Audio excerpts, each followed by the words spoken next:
اس programme کے اخراجات جو اسمر منسٹریز کے دوست اور پارٹنرز ادا کرتے ہیں۔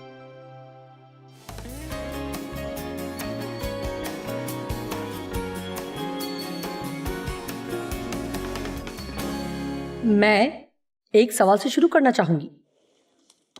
آپ میں سے کتنے جن کا کوئی خواب یا مقصد یا کوئی چیز جس پر آپ کا یقین ہے کہ وہ آپ کے لیے خدا کی مرضی ہے، لیکن اس حوالے سے ابھی تک کچھ بھی نہیں بن پڑا؟ میرے خیال میں یہ بات یہاں موجود سب کے لیے ہے، یا ہو سکتا ہے تھوڑا بہت کچھ ہونا شروع ہوا ہے، لیکن اگر آپ کا کوئی بڑا خواب یا کوئی بڑا مقصد ہے تو اس طرح تو آپ بہت تھک جائیں گے اور آپ مایوسی کا شکار ہو جائیں گے۔ کیا آپ میں سے کوئی مایوسی کو سمجھتا ہے؟ ٹھیک ہے، آپ مایوس سے مایوس تر ہو جاتے ہیں اور پھر آپ الجھن کا بھی شکار ہو جاتے ہیں۔ اور آپ جانتے ہیں کبھی کبھی الجھن کیوں پیدا ہوتی ہے؟ اس لیے کہ جو کچھ ہماری ضرورت ہے کہ خدا ہمارے لیے کرے، مثلاً اے خدا یہ اتنا بڑا مسئلہ نہیں ہے، تو خدا ہے اور تو یہ کر سکتا ہے، اور یہ کرنے میں تجھے ایک دن بھی نہیں لگے گا، تو صرف میری طرف دیکھ کر ہی کر سکتا ہے۔ اس طرح یہ کبھی کبھی بہت مایوس کن ہوتا ہے۔ سب سے پہلے جب ہم یہ یقین کرتے ہیں کہ جو کچھ خدا نے ہمارے دل میں ڈالا ہے اور اس کو مکمل بھی وہی کر سکتا ہے، اور ہم جانتے ہیں کہ کسی بھی مشکل کے بغیر وہ آسانی سے سب کچھ کر سکتا ہے، لیکن وہ ابھی نہیں کرے گا یا اس نے ابھی نہیں کیا۔ خیر، میں تھوڑا سا پیچھے جاؤں گی اور آپ کو بتانا چاہوں گی، اور آپ کو ایک کہانی کا تھوڑا سا حصہ بتاؤں گی۔ پہلے جب خدا نے مجھے سکھانے کے لیے بلایا، پہلے 5 سال میں نے گھر میں بائبل اسٹڈی کروائی۔ 5 سالوں میں سے 2.5 سال میں نے ایک گھر میں بائبل سکھائی، اور اگلے 2.5 سال میں نے 2 گھروں میں بائبل سکھائی۔ ہر ہفتے میں 20 سے 25 لوگوں کو کلام سکھایا کرتی تھی۔ آپ کو پتا ہے کہ جب تک دنیا میں تھوڑا بہت کام کرنا نہ سیکھ لیں، تب تک خدا آپ کو خدمت کے لیے دنیا میں نہیں بھیجے گا۔ تھوڑے میں دیانتدار ہو تو دیکھیں گے خدا آپ کو بہت دے گا۔ اور پھر 5 سال کے لیے میں سینٹ لوئس میں اپنے ہی چرچ میں اپنے علاقے میں خدمت کرنے کے لیے گئی۔ میں چاہتی ہوں کہ آپ غور کریں کہ 5 منٹ تک نہیں، 5 سال تک میں گھر میں بائبل سکھاتی رہی۔ 5 سال میں وہ کام کرتی رہی جو حقیقت میں نہیں کرنا چاہتی تھی۔ میرا ایک بڑا خواب تھا، لیکن خدمت چھوٹی تھی۔ آج رات چند لوگ یہاں موجود ہیں، آپ کا ایک بڑا خواب ہوگا، لیکن آپ کی زندگی میں بالکل تھوڑا سا ہی کچھ ہو رہا ہے، اور مجھے اندازہ ہے کہ کتنا پریشان کن ہوگا، لیکن خدا جو بھی کام کرتا ہے اس کا کوئی نہ کوئی مقصد ضرور ہوتا ہے۔ تو پھر میں سینٹ لوئس میں کسی کلیسیا میں خدمت کے لیے گئی۔ 5 سال تک میں نے کسی اور کے لیے خدمت کی۔ جانتے ہیں کہ جب آپ وہ کرنا چاہتے ہیں جس پر آپ کو یقین ہے کہ آپ کو کرنا چاہیے، تو پھر کسی کے لیے کام کرنا اور جو چاہتا ہو کہ آپ وہ کریں جو اس کی مرضی، تو ہمیشہ ہی دنیا میں کسی بھی طرح سے پرجوش چیز نہیں ہے، لیکن یہ کرنا بھی اہم ہے، کیونکہ جب تک ہم اختیار کے تابع ہو کر کام کرنا نہیں سیکھ لیتے، تب تک ہمیں اختیار نہیں ملتا۔ در حقیقت میرے خیال میں اس بات کو دوبارہ بیان کرتے ہوئے میں بات آگے بڑھاتی ہوں کہ جب تک ہم اختیار کے تابع ہو کر کام کرنا نہیں سیکھ لیتے، تب تک ہمیں اختیار نہیں ملتا۔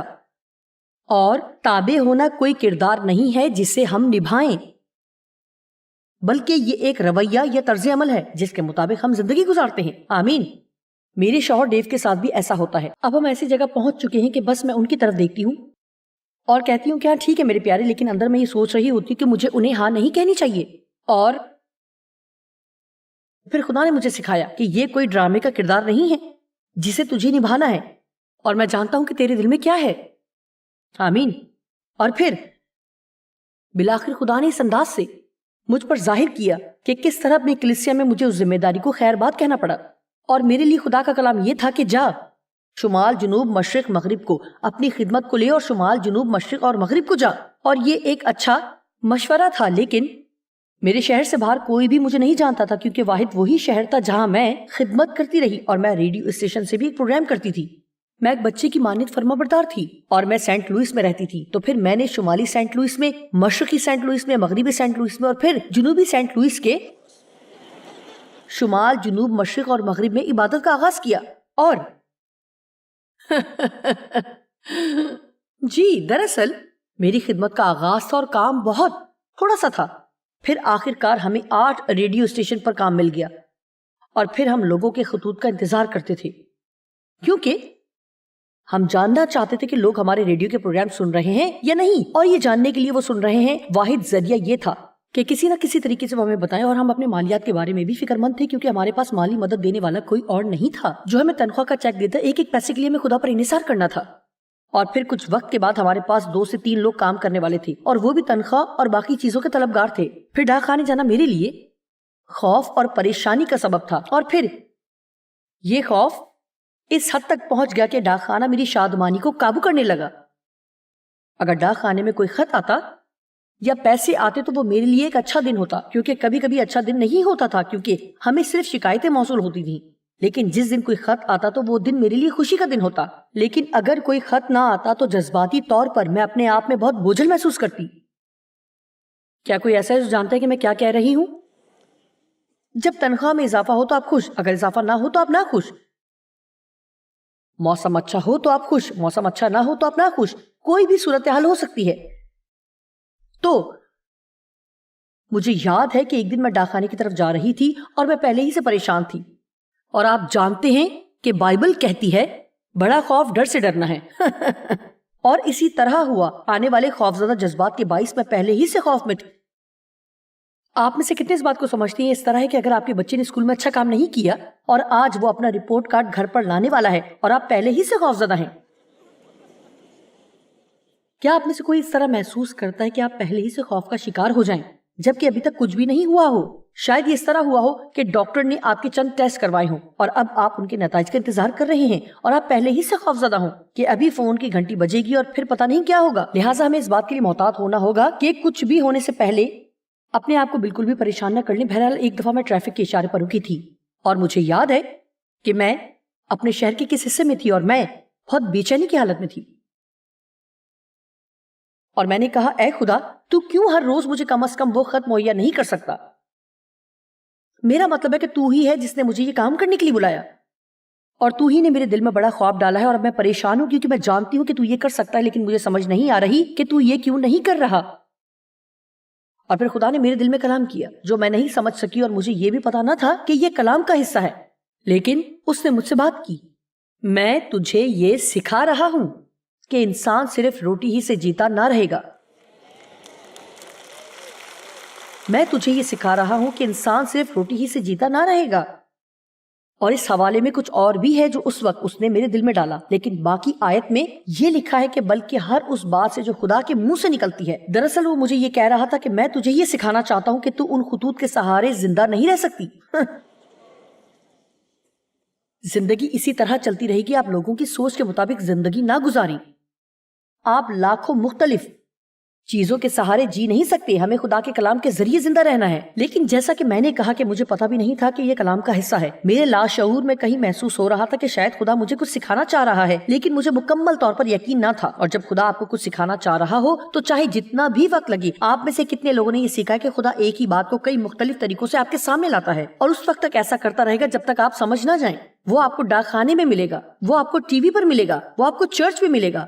آپ جب بھی مڑیں گے وہی چیز آپ کے سامنے ہوگی۔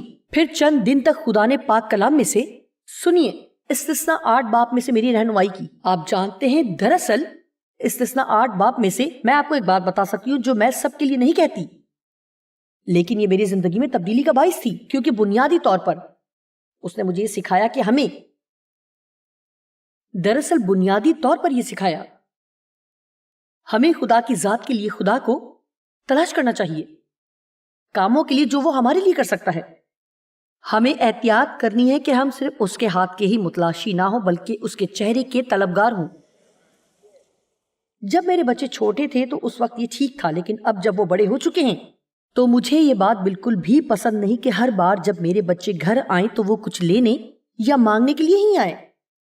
میں چاہتی ہوں کہ وہ میری محبت میں مجھ سے ملنے آئیں اور میرے ساتھ اس لیے وقت گزاریں کہ انہیں مجھ سے محبت ہے۔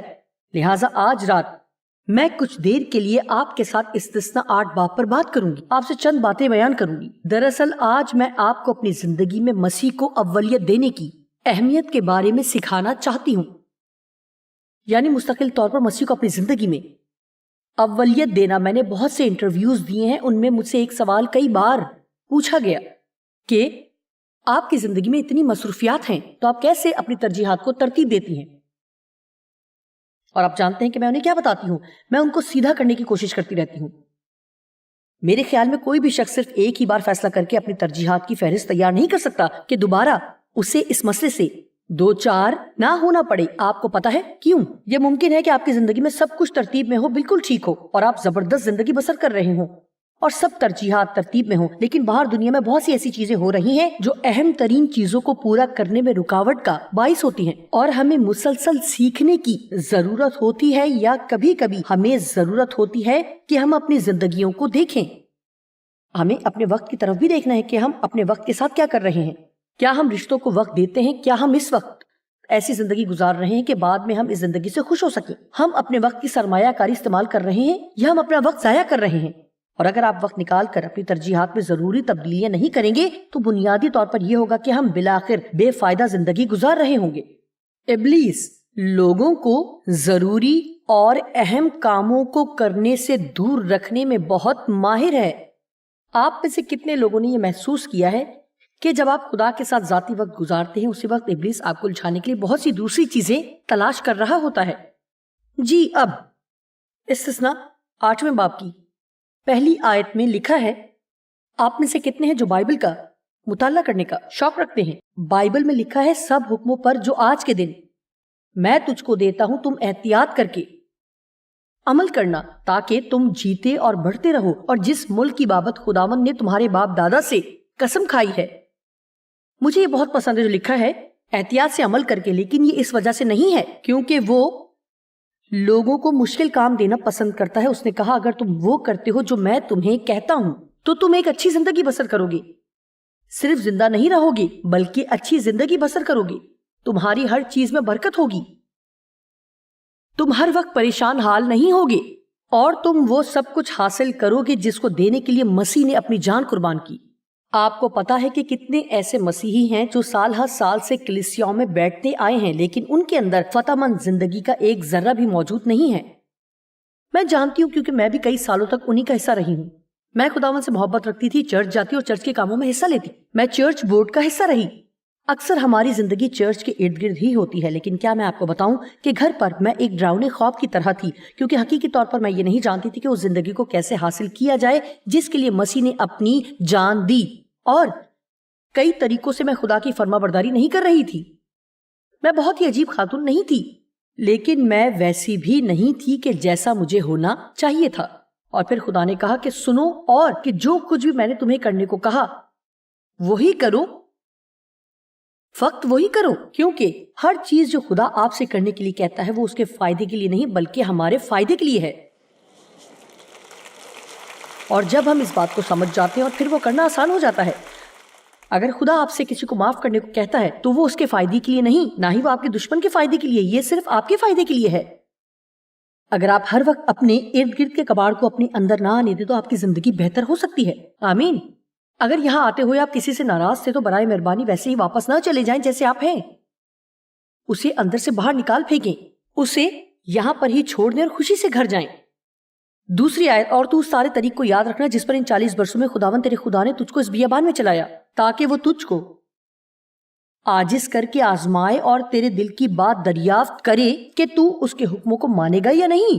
جی، خدا 40 سال تک انہیں بیابان میں چلاتا رہا۔ وہ بیابان کے ارد گرد گھومتے رہے اور بائبل کے مطابق 11 دن کی مسافت کو طے کرتے رہے۔ کیا کوئی اس کے بارے میں کچھ جانتا ہے؟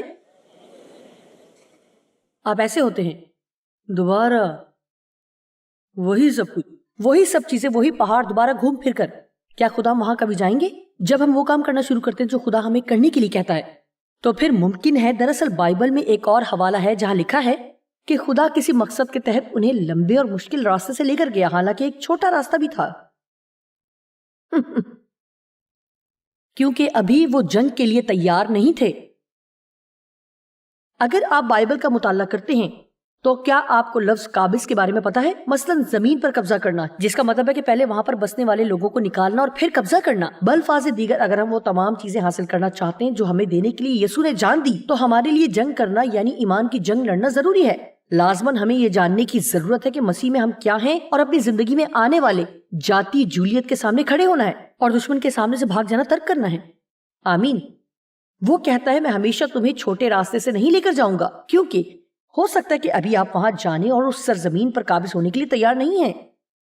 میں تمہیں طویل اور مشکل راستے سے لے کر جاؤں گا، کیونکہ جو کچھ میں نے تمہارے لیے تیار کیا ہے وہ تمہیں دینے سے پہلے مجھے تم پر کچھ کام کرنا ہے۔ آمین۔ میں پھر اس بات کو کہتی ہوں، میں تمہیں مشکل اور لمبے راستے سے لے کر جاؤں گا۔ ہو سکتا ہے کہ یہ 11 دن کی مسافت 11 دن سے کچھ زیادہ چلی جائے، کیونکہ میں نے چند اچھی چیزیں تمہارے لیے تیار کر رکھی ہیں۔ ہو سکتا ہے کہ آپ وہاں پر ہیں جہاں پر میں ہوا کرتی تھی، اور خدا آپ کو یہ سکھانا چاہتا ہے کہ انسان صرف خطوط کے سہارے ہی یا کچھ بھی جو آپ کے خط کے مترادف ہے نہیں جیتا۔ کاش میں آپ کو بتا پاتی کہ میں ان دنوں میں کس قدر پریشان حال تھی، اور پریشان رہنے سے مجھے بالکل بھی کوئی فائدہ نہ ہوا۔ میری پریشانی نے خدا کو بھی مجبور نہ کیا، اور نہ ہی اس سے کوئی تبدیلی آئی، پریشانی نے مجھے مزید مجبور بنا دیا۔ خدا کے پاس چیزوں کا ایک خاص وقت ہے۔ ہو سکتا ہے کہ ہم کہیں کہ ہم خدا کا انتظار کر رہے ہیں، لیکن ایمانداری سے بتاؤں کہ وہ ہمارا انتظار کرتا ہے۔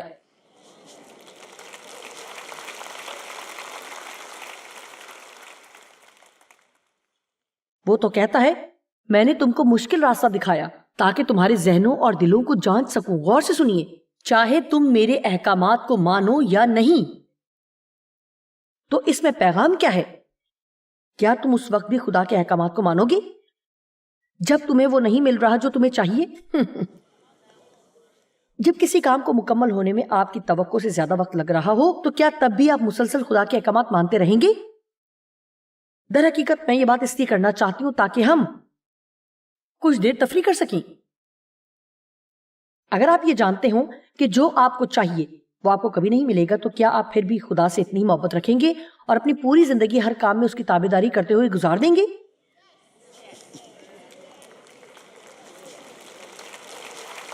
مجھے تالیوں کی آواز بالکل بھی نہیں آ رہی۔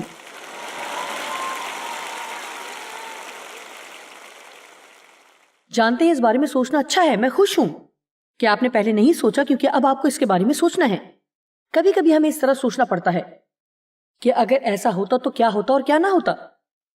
ہو سکتا ہے کہ خدا کی آواز ہو، لیکن میں نے اسے نہیں مانا، اور بعد ازاں مجھے احساس ہوا کہ میں غلط تھی، کہ کیا بنسبت اس کے جو میں چاہتی ہوں مجھے ملے، اگر مجھے وہ نہ بھی ملے جو کچھ میں چاہتی ہوں،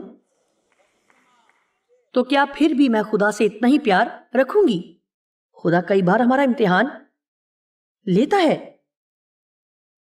تیسری آیت کے مطابق، اور اس نے تجھ کو عاجز کیا اور اجازت دی، اور اس نے تجھ کو عاجز کیا بھی اور تجھ کو بھوکا ہونے دیا، اور وہ من جسے نہ تو نہ تیرے باپ دادا جانتے تھے تجھ کو کھلایا، تاکہ تجھ کو ذاتی طور پر سمجھائے اور سکھائے کہ انسان صرف روٹی ہی سے جیتا نہیں رہتا۔ زبردست! یہی بات تھی جو اس دن خدا نے مجھے گاڑی میں کہی اور پھر اسے میری توجہ حاصل ہوئی۔ جوائس، میں تجھے یہ سکھا رہا ہوں کہ تیری شادمانی تیری خدمت کے سائز سے جڑی ہوئی نہیں ہے۔ تیری خوشی اس بات پر منحصر نہیں ہے کہ لوگ تیرے بارے میں کیا کہتے ہیں یا کیا نہیں کہتے۔ تیری شادمانی تیری مالی استطاعت پر منحصر نہیں ہو سکتی۔ غور سے سنو تمہاری شادمانی مجھ میں صرف اور صرف مجھ میں ہی ہونی چاہیے۔ اب دیکھیں، ان آیات میں آپ کے لیے خوشخبری ہے۔ چوتھی آیت، ان 40 برسوں میں نہ تو تیرے تن پر تیرے کپڑے پرانے ہو اور نہ ہی تیرے پاؤں سوجے۔ میرا خیال ہے کہ خدا نے یہاں پر ایک زبردست بات کی۔ یہاں پر وہ انہیں ایک بنیادی بات کہہ رہا ہے، دیکھو 40 سالوں میں نے تمہارے کپڑوں کو پھٹنے نہ دیا۔ آپ کا نہیں پتا، لیکن میں نئے کپڑے لینے کے بجائے پرانوں پر اکتفا کرنا پسند کرتی ہوں۔ میں نے کئی سال بار بار وہی کپڑے پہنے، صرف دوپٹہ تبدیل کر کے انہیں مختلف انداز دیتی تاکہ تھوڑا سا مختلف دکھائی دوں، اور میں کچھ اس طرح کی تھی کہ میں کہتی تھی کہ نہیں شکریہ، مجھے نئے کپڑوں کا شوق نہیں۔ آپ میں سے بھی کچھ لوگ اسی طرح کے ہیں، اکثر آپ ایسا کرتے ہیں، آپ ایسے ہی حالات سے گزر رہے ہیں۔ آپ تمام بل ادا کرتے ہیں اور کسی قرضے کے نیچے نہیں ہیں، لیکن او خدا کافی لمبا عرصہ گزر چکا ہے بہت عرصے سے آپ کچھ خریدنے کے لیے اسٹور پر نہیں گئے اور بغیر کیلکولیٹر کے وہ چیز نہیں خریدی جو آپ خریدنا چاہتے تھے۔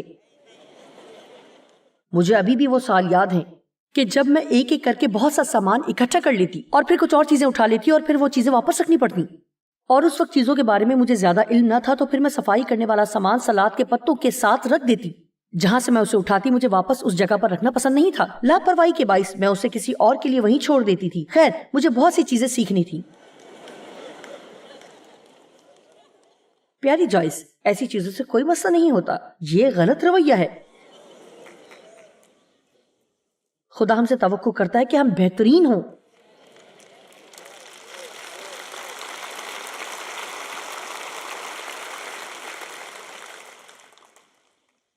ایک منٹ میں آپ بہت پرجوش ہونے والے ہیں۔ 5ویں آیت، اور تو اپنے ذہن اور دل میں خیال رکھنا کہ جس طرح آدمی اپنے بیٹے کو نصیحت و تنبیہ کرتا ہے، ویسے ہی خداوند تیرا خدا تجھ کو نصیحت و تنبیہ کرتا ہے۔ سو تو خداوند خدا کی راہوں پر چلنے اور اس کا خوف ماننے کے لیے اس کے حکموں پر عمل کرنا۔ اور جب میں 7ویں آیت پر پہنچی تو میں اور بھی پرجوش ہو گئی، کیونکہ خداوند تیرا خدا تجھ کو ایک اچھے ملک میں لیے جاتا ہے۔ وہ پانی کی ندیوں اور ایسے چشموں اور سوتوں کا ملک ہے جو وادیوں اور پہاڑوں سے پھوٹ کر نکلتے ہیں۔ وہ ایسا ملک ہے جہاں گیہوں، جو، انگور، انجیر کے درخت اور انار ہوتے ہیں۔ ہم باقی چیزوں میں دلچسپی نہیں رکھتے، لیکن آپ کو پتا ہے کہ اس وقت یہی وہ چیزیں تھیں جن کے وہ خواہش مند تھے۔ اس ملک میں تجھ کو روٹی با افراط ملے گی اور تجھ کو کسی چیز کی کمی نہ ہوگی۔ وہاں سب کچھ زبردست، بہترین اور خوب ملنے والا تھا۔ 10ویں آیت، کیا آپ میرے ساتھ ہیں؟ لکھا ہے، جب تو کھائے گا، امید ہے کہ آپ اس حصے کو نظر انداز نہیں کرنا چاہتے، جب تو کھائے گا تو سیر ہوگا۔ جب آپ سب کچھ حاصل کر چکے ہوں گے، جب آپ کے سب خواب حقیقت میں تبدیل ہو جائیں گے، جب آپ کو وہ مل جائے گا جو آپ چاہتے تھے، جب آپ اپنے مقصد میں کامیاب ہو جائیں گے، تب تم خداوند اپنے خدا کا شکر بجا لانا اس سب کے لیے جو اس نے تمہیں دیا۔ 11ویں آیت میں، سو خبردار رہنے کہ کہیں ایسا نہ ہو کہ تو خداوند اپنے خدا کو بھول جائے۔ غور سے سنیے، یہ بہت زبردست ہے کہ جب ہم پریشان ہوتے ہیں تو ہمارے پاس خدا کے لیے کتنا وقت ہے۔ جب آپ کو ڈاکٹر کی طرف سے بھیانک رپورٹ ملی تو آپ کے پاس دعا کے لیے بہت وقت ہوگا۔ اگر آپ کی نوکری چھوٹ گئی ہے اور 2 مہینے تک آپ کو نوکری نہیں مل رہی تو پھر دیکھیے آپ کے پاس کلام پڑھنے کا وقت ضرور نکل آئے گا۔ جب آپ کی زندگی بہت سی مشکلات میں گھری ہوگی تو آپ چرچ جانے کے لیے ضرور وقت نکالیں گے۔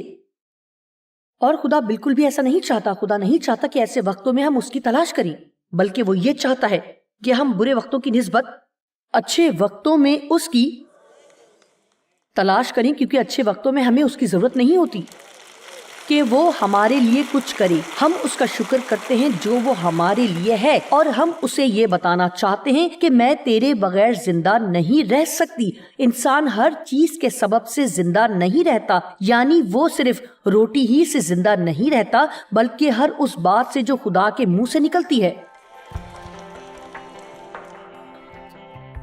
اپنی زندگی کے ہر حصے میں یسوع کو پہلا درجہ دیں اور حقیقتاً اس کی تلاش کریں، کیونکہ جو وہ نہ صرف آپ کے لیے اور ان لوگوں کے لیے جن کی آپ فکر کرتے ہیں سب کچھ کر سکتا ہے۔